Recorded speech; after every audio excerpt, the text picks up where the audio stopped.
Olá, boa noite. Está começando mais um Jornal da Sete. Hoje nós vamos esclarecer dúvidas em relação ao Covid-19 sobre os problemas cardíacos. E para falar sobre esse assunto, hoje eu converso com o cardiologista Isaac Sampaio. Muito obrigado pela presença. O que são as doenças cardiovasculares? Então, o próprio nome já diz, né? É um conjunto de doenças crônicas, né, que compromete tanto o sistema cardíaco quanto o sistema vascular. Né? Dentre elas, né, a hipertensão, a diabetes, o colesterol elevado, que é a dislipidemia, dentre outras. A contaminação do Covid-19 pode afetar o coração? Pode. Esse vírus ele acomete diversos órgãos do nosso corpo, né? E dentre eles o coração.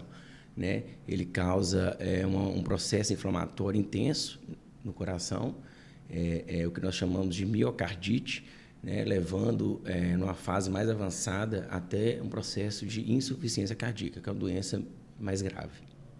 E qual é o risco para as pessoas que já têm essas doenças, caso haja um contágio do vírus?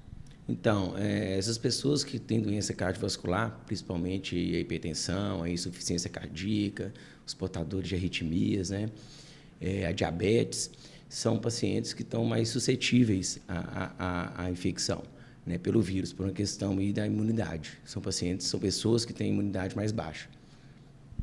Nesse caso, quais são as manifestações percebíveis, caso haja um contágio, que está afetando o coração? Então, o que acontece é que existe uma piora da falta de ar, né? O paciente começa a ter uma fadiga, uma falta de ar mais intensa, tosse, né? Febre alta. Agora, uma coisa que é importante salientar é que, como grupo de risco, né, relacionado à doença, e são pacientes idosos e muito idosos, muitas vezes esse grupo de pacientes, eles não têm esses sinais e sintomas muito aflorados. Por exemplo, você não pode esperar uma febre no paciente muito idoso. Né? A gente costuma falar que o extremo da vida e o início, eles são semelhantes. Então, o que vai acontecer é que o idoso, por exemplo, ele vai ter uma mudança de comportamento.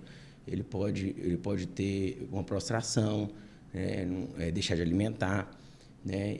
Ou então, às vezes, ter delírio, ficar mais agitado. Então, são sinais que tem que ficar atentos. Nós vamos agora para o nosso primeiro intervalo. O Jornal da Sete volta em instantes.